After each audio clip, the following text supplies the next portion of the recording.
오늘 금요성경 공부 계시록 말씀 계속해서 보겠습니다. 계시록 6장 12절에서 17절까지 말씀 함께 보겠습니다. 계시록 6장 12절에서 17절까지 말씀입니다. 제가 읽겠습니다. 내가 보니 여섯째 인을 떼실 때에 큰 지진이 나며 해가 검은 털로 짠 상복같이 검어지고 달은 온통 피같이 되며 하늘의 별들이 무화과 나무가 대풍에 흔들려 설익은 열매가 떨어지는 것 같이 땅에 떨어지며 하늘은 두루마리가 말리는 것 같이 떠나가고 각 산과 섬이 제자리에서 옮겨지매 땅의 임금들과 왕족들과 장군들과 부자들과 강한 자들과 모든 종과 자유인이 굴과 산들의 바위 틈에 숨어 산들과 바위에게 말하되 우리 위에 떨어져 보좌에 앉으신 이의 얼굴에서와 그 어린 양의 진노에서 우리를 가리라. 그들의 진노의 큰 날이 이르렀으니 누가 능히 서리요 하더라. 아멘. 함께 기도하겠습니다. 하나님 아버지, 우리 하나님께서 말씀을 통해 우리 성도들에게 은혜를 내려주시기를 간절히 기도를 드립니다.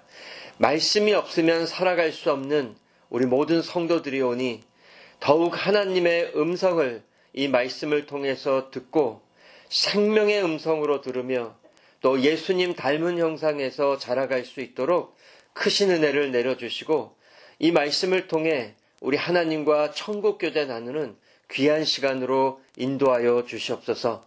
그리고 말씀에 순종하는 우리 온 성도들이 되게 해주시기를 간절히 원하옵고 이 시간을 성령님께 맡겨오며 우리 예수님 이름으로 기도드렸습니다. 아멘.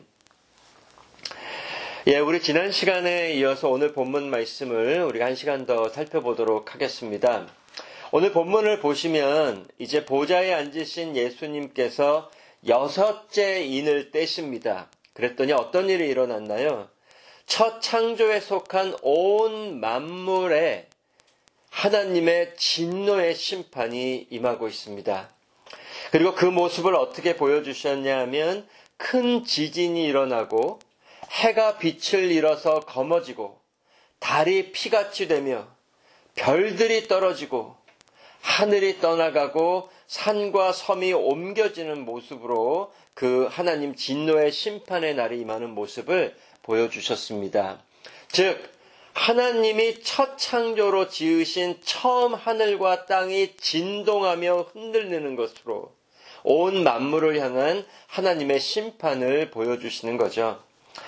그런데 저희가 계속해서 말씀드리지만 계시록이 항상 두 가지 면을 함께 보여주세요. 여섯째 인을 뗄 때에도 이제 7장으로 가면 또 다른 현실이 보여집니다. 즉 하나님의 심판과도 같은 이런 재앙들이 이 땅에 내리고 하나님의 무한한 진노의 심판의 날이 임한다고 해도 그 날이 동시에 우리 믿는 성도들에게는 구원의 날이 될 거고요.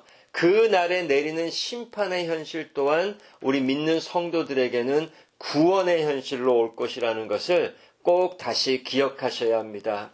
그래서 세상이 망하는 날이 우리에게는 두렵고 무서운 날이 아니라는 거죠. 더욱이 우리가 늘 말씀드리지만 이 교회 시대, 이 말세 때 우리 성도들이 겪는 고난도 마찬가지라는 거죠. 이 세상 죄인들에게는 고난조차도 어떻게 보면 하나님의 저주의 심판과 같은 현실로 찾아오는 거예요. 그래서 그들의 마음이 더 딱딱해지고 더 심판 아래로 가는 모습이지만 우리 믿는 성도들에게는 이 고난조차도 이제 축복으로 임하여 우리의 믿음이 정금같이 되어지고 예수님을 닮아가게 하시고 천국 소망 가운데 나아가게 하시는 그 일을 이뤄가신다는 것을 꼭 기억하실 필요가 있습니다. 그래서 예수님 다시 오시는 날 땅과 하늘이 다 진동하여 멸망을 당하는 모습을 오늘 본문에서 보여주시는데 우리 믿는 성도들은 흔들리지 않는 나라, 즉 진동치 않는 영원한 하나님 왕국인 천국에 들어갈 것이기 때문에 그 날이 우리에게는 두렵고 무서운 날이 아니라는 것입니다. 아니 이제도 천국을 이미 기업으로 받았기 때문에 우리가 지난 시간에도 히브리서 말씀에서 살펴보았죠. 천국을 기업으로 받은 그 은혜를 우리 성도들은 누리고 경건함과 두려움으로 하나님을 기쁘게 섬기라고 말씀하셨습니다. 어떤 세상의 현실이 임하든지 오히려 마지막 심판의 날이 가까웠음을 바라보고 그날을 사모하며 살아가라. 그날까지 하나님을 기쁘게 경건함과 두려움으로 섬기라고 말씀해 주셨습니다. 왜? 이 땅과 죄인들을 다 멸하실 때에 택한 백성들, 구원하신 백성들은 다 모으시고 천국으로 데려가실 것이기 때문입니다. 바로 이 복된 현실을 다시 꼭 기억하시고요. 그날에 이 세상만 그런 변화를 겪는 것이 아니고요. 우리 성도들의 이 땅의 몸도 부활하여 하늘의 새 몸으로 변화될 것입니다. 이 옛 하늘과 옛 땅도 새 하늘과 새 땅으로 변화될 것이라는 것. 그 안에서 우리의 이 옛사람의 몸도 부활하여 하늘에 속한 새 몸으로 변화될 것이라는 것을 함께 기억해야 합니다. 근데 여기서 우리가 간단하게 한 가지 질문을 좀 생각해 보고 갈 필요가 있습니다. 성도들이 이제 속하여 있고 무르게 될 새 하늘과 새 땅은 지금 현재의 하늘과 땅이 새롭게 변화되는 걸까요? 아니면 현재의 하늘과 땅과는 전혀 상관없는 하늘과 땅, 새 하늘과 새 땅이 임하는 걸까요? 무슨 말씀인지 아시겠죠? 우리의 부활도 한번 같은 의미로 생각해 볼 수가 있습니다. 우리의 부활도 우리가 입게 될 영화의 몸이 지금의 몸이 새롭게 변화를 겪는 거예요? 아니면 현재의 몸과는 전혀 상관없는 새 몸을 입게 되는 걸까요? 우리가 여기서 무엇이 맞다고가 말하기가 쉽지 않고요. 사실 무엇이 맞고 틀리고 보다도 그 자체가 사실 정말 올바로 다 알 수가 없는 너무나 놀라운 복음의 비밀이죠. 근데 베드로 후서 3장에 보면 마지막 심판날에 하늘과 땅이 다 불에 타서 소멸될 것이고 새하늘과 새 땅이 임할 것이라고 말씀하십니다. 그래서 여기는 그러니까 옛 하늘과 옛 땅은 다 없어지고요. 새하늘과 새 땅이 임하는 것으로 말씀하세요. 그런데 고린도후서 5장에 가면 사도 바울은 옛 땅이 하늘에 있는 처소로 덧입을 거라는 말씀을 하세요. 그리고 우리 옛사람도 하늘에 있는 처소로 옷 입게 될 것이라고 말씀하십니다. 그래서 여기서는 그 옛것과 새것의 연속성이 있다는 거죠.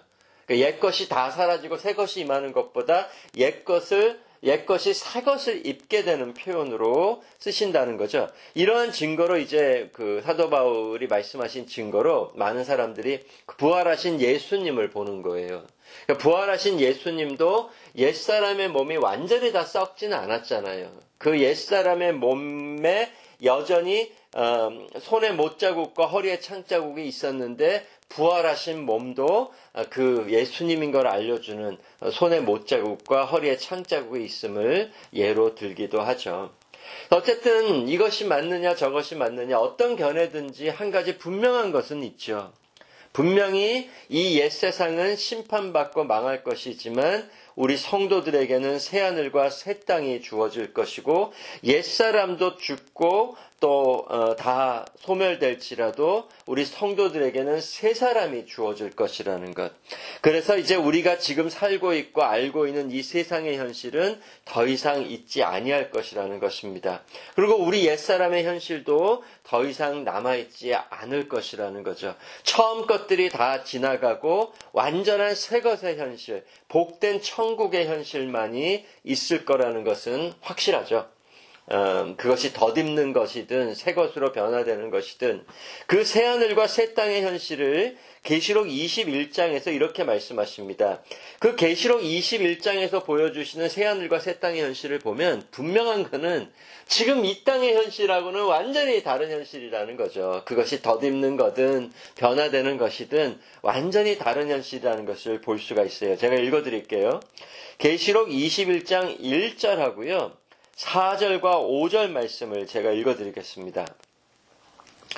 또 내가 새 하늘과 새 땅을 보니 처음 하늘과 처음 땅이 없어졌고 바다도 다시 있지 않더라.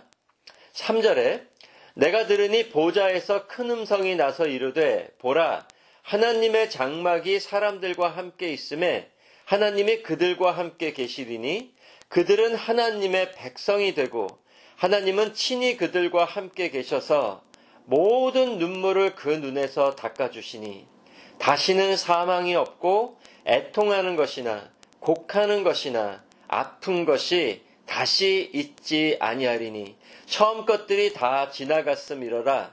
보좌에 앉으신 이가 이르시되 보라 내가 만물을 새롭게 하노라 하시고 또 이르시되 이 말은 신실하고 참되니 기록하라 하시고. 성도 여러분, 정말 말씀만 읽어도 우리가 속하여 살아가게 될 새하늘과 새 땅의 현실이 너무 복되고 아름답지 않습니까? 우리 예수님이 지금도 예비하시고 우리를 데리러 오시는 날 우리가 다 함께 살아가게 될 우리의 영원한 본향집의 현실이 이러합니다. 우리가 그 천국에 살아가기에 합당한 생명을 누릴 거고요. 거기는 죄도 사망도 저주도 눈물도 없고 영원한 기쁨과 사랑과 찬송만이 있는 그 영원한 현실 속에서 살아갈 것입니다. 죄가 없이 살아가는 건 도대체 얼마나 큰 기쁨을 줄까요? 완전한 사랑 안에서만 살아간다는 건 도대체 얼마만한 기쁨을 주는 걸까요? 그리고 병이 걸리거나 죽는 일도 없이 그것도 예수님의 완전한 사랑, 하나님의 완전한 사랑을 받으며 또 우리 형제 자매들끼리도 완전한 사랑의 교제를 나누며 살아가는 이 삶이 얼마나 아름답고 복되고 기쁠까요? 그러므로 우리가 주목하여 바라봐야 하는 것은 심판받고 망할 이 세상에 있어야 하는 것이 아니라 우리가 속한 천국과 이제 곧 예수님이 가지고 오실 새하늘과 새 땅에 있어야 마땅한 것입니다. 성도 여러분, 이것이 너무 당연하지 않나요? 저희가 그 멤버십 공부 시간에도 세교인 성경 공부 시간에도 말씀을 많이 드렸었는데요. 캠핑 생활을 한번 생각해 보세요. 그러니까 나그네 생활, 캠핑 생활을 생각해 보면 잠깐 집을 떠나서 캠핑 생활을 하는 자가 물론 그 캠핑에 떠나서도 열심히 그리고 즐겁게 지내야 하지만 돌아갈 집을 바라보지 않고 그렇게 하는 자는 없어요. 그렇지 않나요? 집으로 돌아갈 것을 바라보면서 캠핑 생활을 열심히 즐겁게 지냅니다.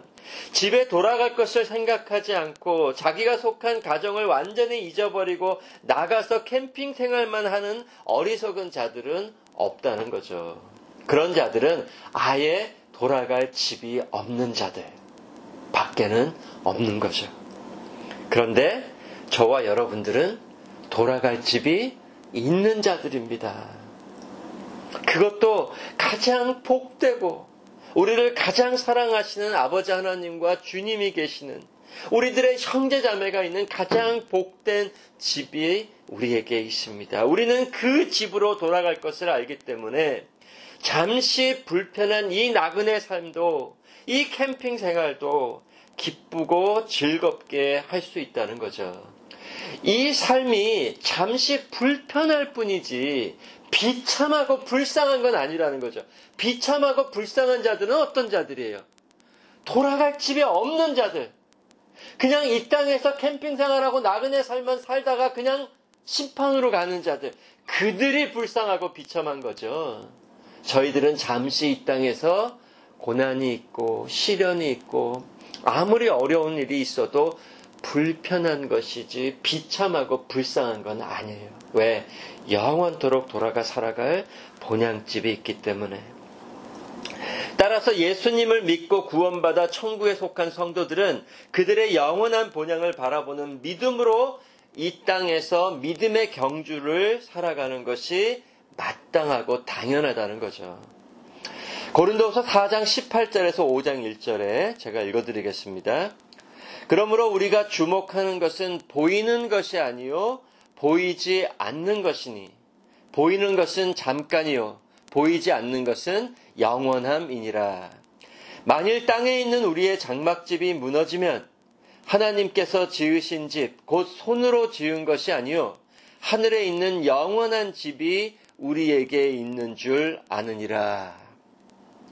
베드로후서 3장 13절에 우리는 그의 약속대로 의가 있는 곳인 새하늘과 새 땅을 바라보도다. 우리가 주목하여 바라보아야 될 것. 새하늘과 새 땅. 보이지는 않지만 우리가 속한 영원한 하늘집을 바라보면서 살아가라고 하십니다. 우리는 돌아갈 집이 없는 자들처럼 살아갈 수 없다는 거죠. 그런데 너무나 어리석게도 우리가 그런 모습으로 살아갈 때가 너무나 많다는 거죠. 이 세상이 다인 것처럼 살아가고 이 세상에서 모든 걸 판단하며 살아가고요. 이 세상 현실이 내 삶의 전부인 것처럼 살아갈 때가 너무나 많습니다. 그렇게 되면 우리가 뭘 부인하게 되는 거냐 하면 천국을 부인하는 것이 되고요. 천국만 부인하는 것이 아니라 그 천국을 주시기 위해 자기 생명을 바치기까지 우리를 구원하신 예수님을 부인하는 것과 같습니다. 그래서 예수님을 믿는다고 하면서 천국을 바라보지 않고 이 생을 위해서만 예수님을 믿는 자들도 예수님을 결국은 부인하는 것과 같다는 거죠. 따라서 우리는 예수님을 믿고 예수님이 이루어주신 천국을 믿음으로 잠시 이 땅에서의 나그네 삶을 살아가는 자들이라는 거죠. 그걸로 이겨나가는 거예요, 세상을. 이 세상에서 잘되게 해주실 거야로 세상을 이겨나가는 것이 아니고요. 돌아갈 본향이 있고 천국 축복을 바라보며 그 분명한 현실로 인해 이 세상까지 죽음까지 이기며 살아가는 것이 우리 성도들이라는 것을 다시 한번 꼭 기억하시기를 바랍니다. 그래서 성도 여러분, 하나님께서도 같은 믿음으로 오늘 우리 본문을 통해 이 계시록 말씀을 통해 우리를 인도하시는 거예요. 오늘 본문에서도 이 세상 마지막 심판의 모습을 알려주시는 것은 왜 그럴까요? 이게 지금 안 믿는 자들에게 주시는 말씀이 아니거든요.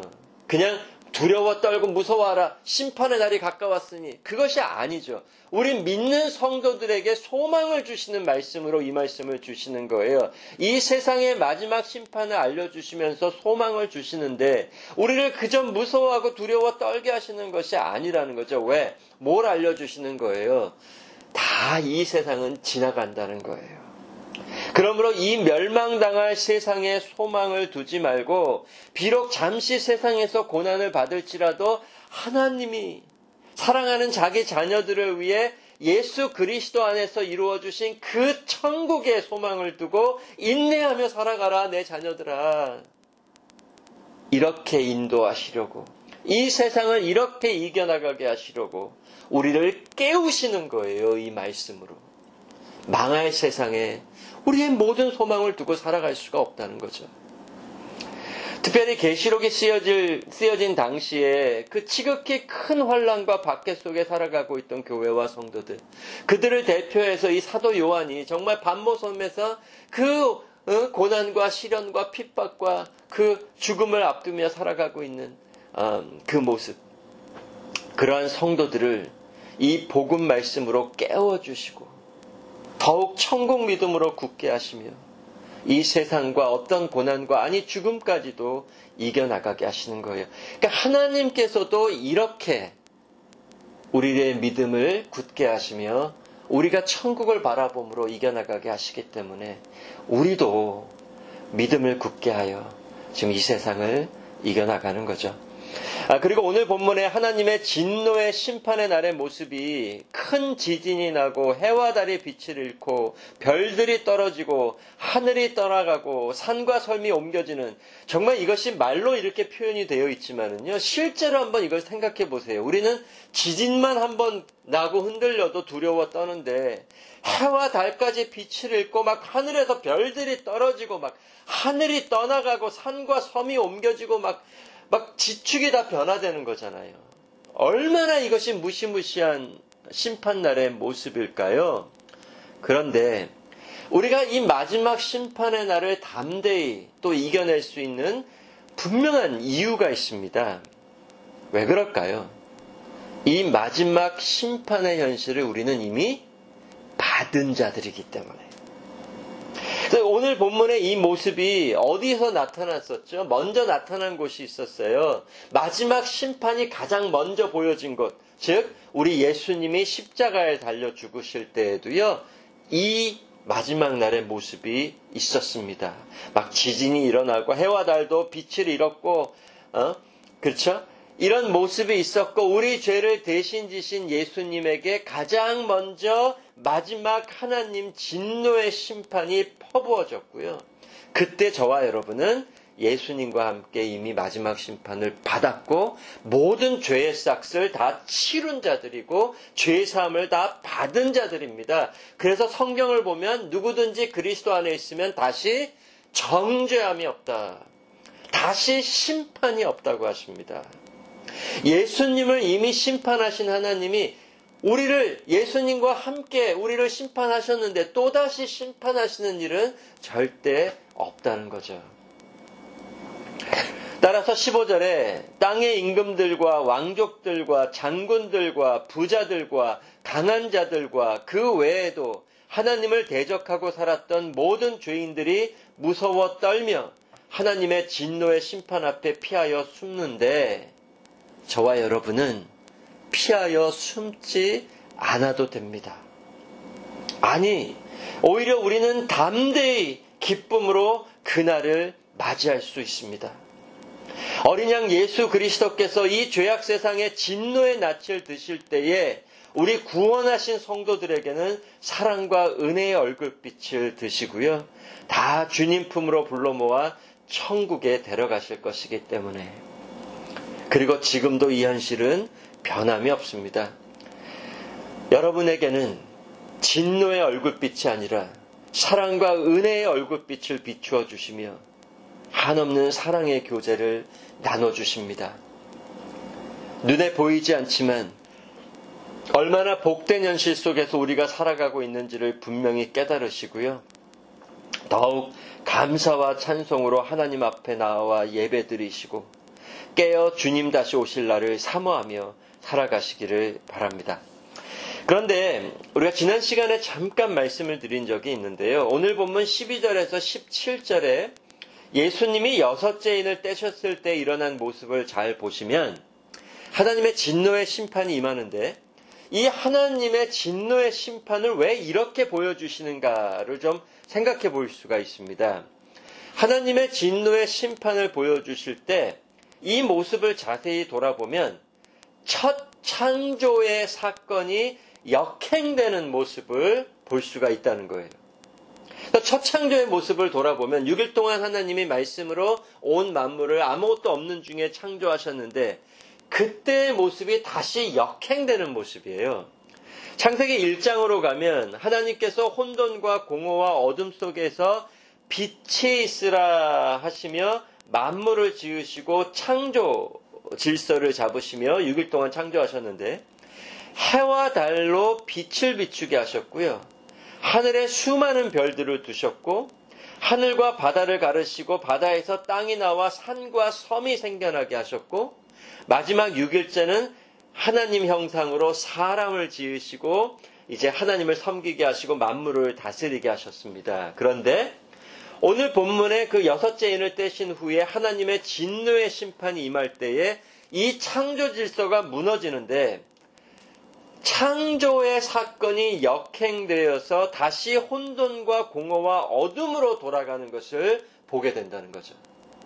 빛이 있으라 하며 지으셨던 해와 달이 빛을 잃게 되고요, 하늘의 별들이 빛나게 하셨는데 그 별들이 다 땅에 떨어지게 되고, 하늘이 떠나가고 산과 섬들도 생겨났는데 제자리에서 옮겨지게 되고요, 아니, 하나님의 형상으로 지음을 받은 죄인들이 하나님의 진노의 심판 아래로, 사망으로 다시 돌아갑니다. 이렇게 첫 창조의 사건이 역행되고 반전이 일어나는 거예요. 그런데 여기서 끝나도 되는 거죠. 첫 창조가 다 타락하고 죄 아래 거해였기 때문에 첫 창조 사건이 역행되어서 심판으로 끝나도 끝인데, 하나님이 거기서 이루시는 게 또 한 가지가 있다는 거죠. 새 창조의 질서를 잡으십니다. 반대로 첫 창조는 심판 아래로 가고 새 창조의 질서가 생겨나는 것을 보게 돼요. 그래서 죄로 인한 혼돈과 공허와 어둠의 옛 세상을 심판하시고 영원한 빛의 새하늘과 새 땅을 지으세요. 거기는 해와 달의 필요가 없어요. 예수님이 친히 등이 되어 우리를 비추실 것이기 때문에. 그리고 그곳에 구원하신 성도들을 또한 새 사람으로 지으시고 온전한 예수님의 형상의 자녀들이 되게 해주셔서 하나님과 영원토록 함께 살아가게 해주십니다. 그런데 이러한 하나님의 진노의 심판이 내릴 때에 이 세상 죄인들의 모습을 한번 보시기 바랍니다. 오늘 본문 6장 15절에서 17절을 제가 다시 읽어드릴게요. 6장 15절에서 17절. 땅의 임금들과 왕족들과 장군들과 부자들과 강한 자들과 모든 종과 자유인이 굴과 산들의 바위 틈에 숨어 산들과 바위에게 말하되 우리 위에 떨어져 보좌에 앉으신 이의 얼굴에서와 그 어린 양의 진노에서 우리를 가리라. 그들의 진노의 큰 날이 이르렀으니 누가 능히 서리요. 이 세 구절이지만 정말 무시무시한 심판이 임하는 모습이에요. 죄인들에게 임할 하나님의 심판이 얼마나 두려운지 그들이 다 굴과 산들의 바위 틈에 숨습니다. 그리고는 뭐라고 했죠? 차라리 산과 바위가 자기들에게 떨어지기를 구하고 있죠. 왜 이렇게 그들이 부르짖나요? 차라리 산과 바위가 우리에게 떨어져서 하나님의 심판을 받지 않게 해달라. 하나님의 심판과 어린 양 예수 그리스도의 진노를 감당하지 못하는 것입니다. 그것이 얼마나 무시무시한지 그 앞에 설 자가 없는 거예요. 차라리 산과 바위에서 그 산과 바위가 나에게 떨어져 죽게 해달라. 그런데 죽어도 그들의 영혼은 하나님의 심판 앞에 서야 합니다. 우리가 첫 창조의 모습을 또 돌아보게 해요. 아담과 이브가 선악과를 따먹고 범죄한 후에 하나님이 강림하셨죠. 그런데 하나님의 그 심판이 두려워서 무화과 나뭇잎으로 자신을 가리고 하나님을 피해 숨었습니다. 왜 그랬죠? 하나님 앞에서 벌거벗기 듯이 드러날 자신들의 죄악과 그에 따른 하나님의 진노의 심판을 감당할 수 없었기 때문에. 그런데 하나님 앞에서는 그 누구도 피하여 숨을 자가 없다는 거죠.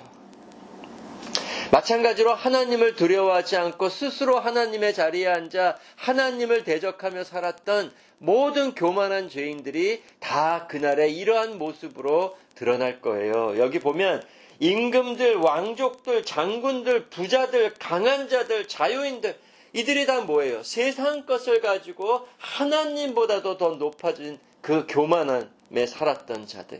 그들이 자신들의 안전함을 위해 자신들의 강함을 증거하기 위해 쌓아놓았던 이 세상의 모든 것들이 다 무너질 거고요. 그들의 죄의 수치 하나를 가리워주지 못할 거예요. 그리고 그들을 절대 지켜주지 못할 것입니다.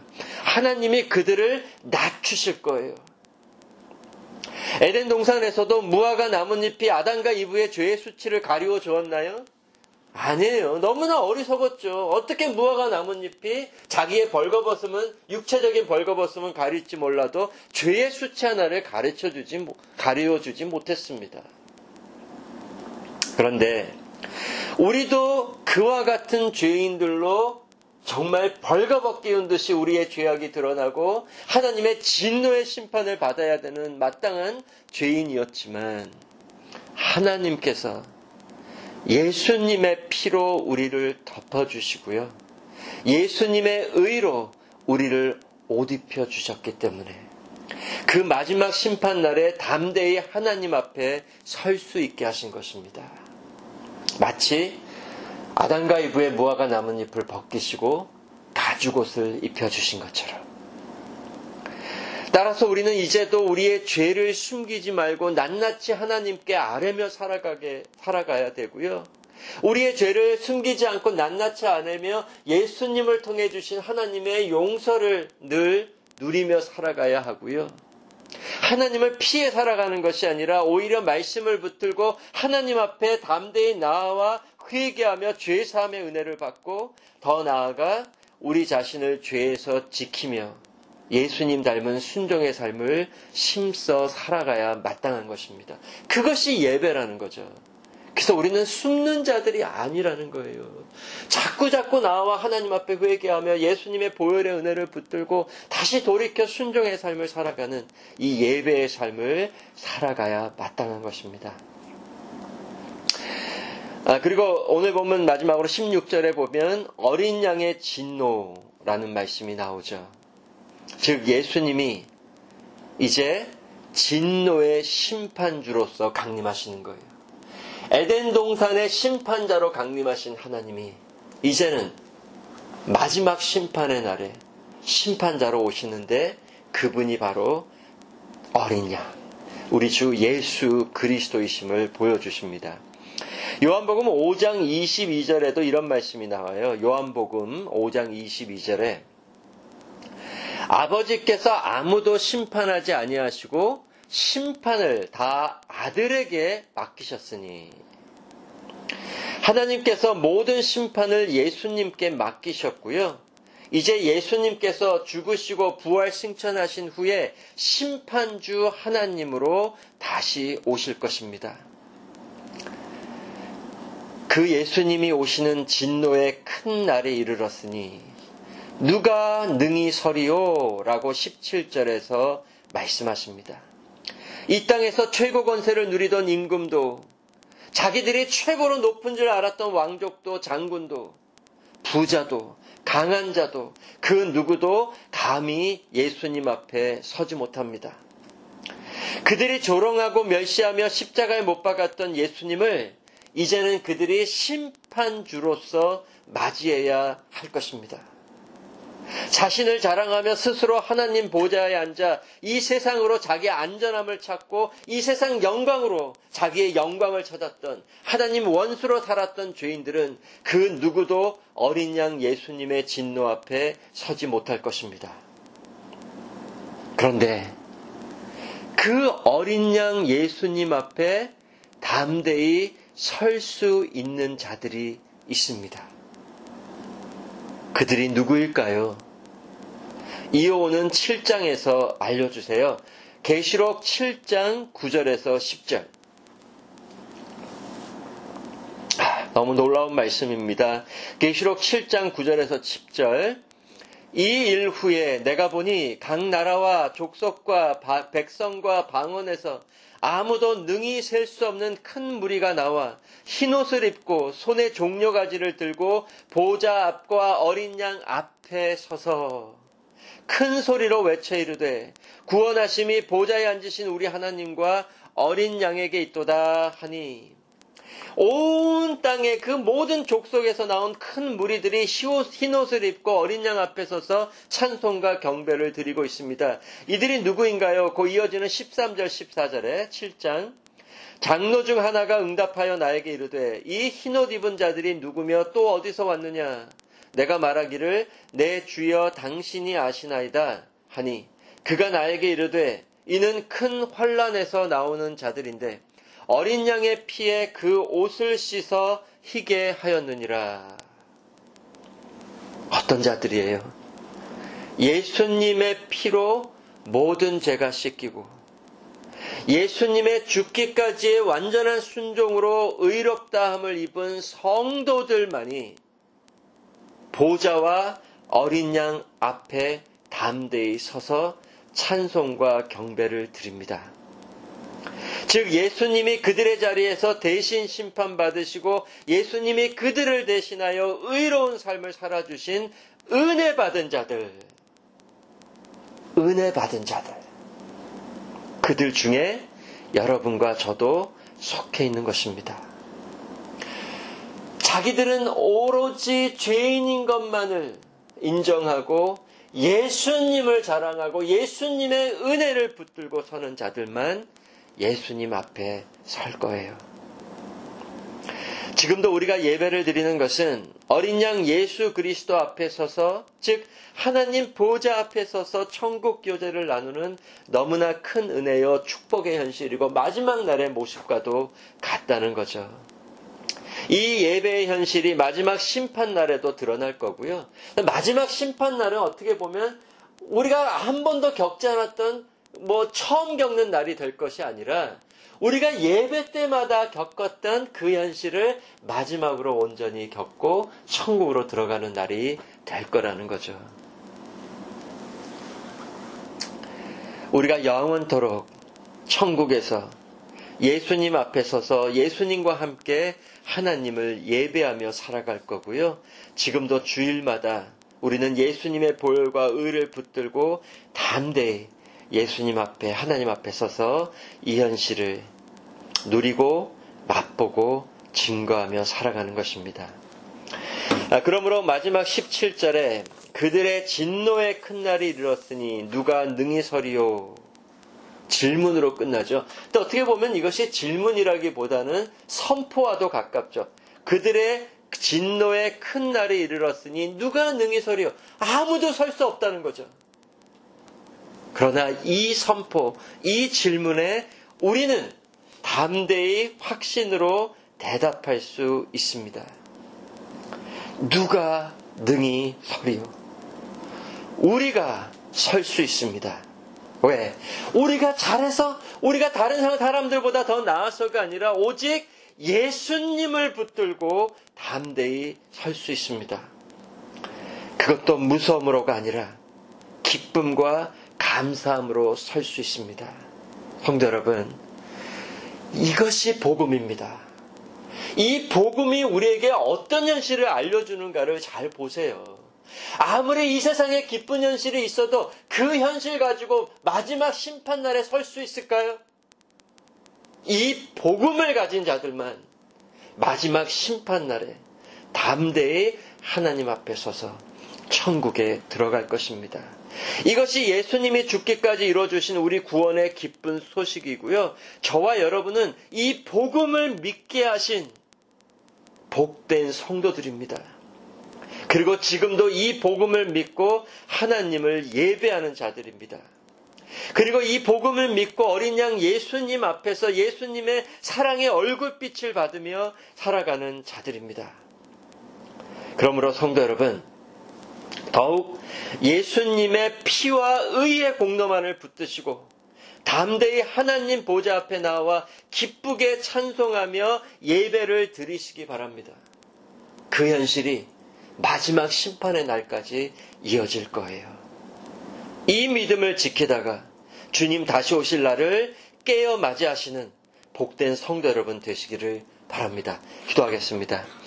하나님 아버지 감사합니다. 오늘도 이 계시록 말씀을 통해 우리로 천국을 바라보게 해주시는 하나님께 감사드리고 이 천국의 영원한 복된 현실을 이루어주신 우리 예수님을 바라보게 해주심에 너무나 감사를 드립니다. 더욱 이 말씀으로 우리 성도들의 믿음 굳게 하여 주시고 소망이 넘치게 하여 주시고 또 예수님을 향한 사랑도 더욱 넘치게 하여 주시옵소서. 그리하여 이 믿음을 가지고 담대히 하나님을 예배하며 살다가 담대히 주님 다시 오실 날을 깨어 기쁘게 맞이하는 우리 온 교회 성도들로 끝까지 지켜주시옵소서. 감사드리오며 예수님 이름으로 기도드렸습니다. 아멘.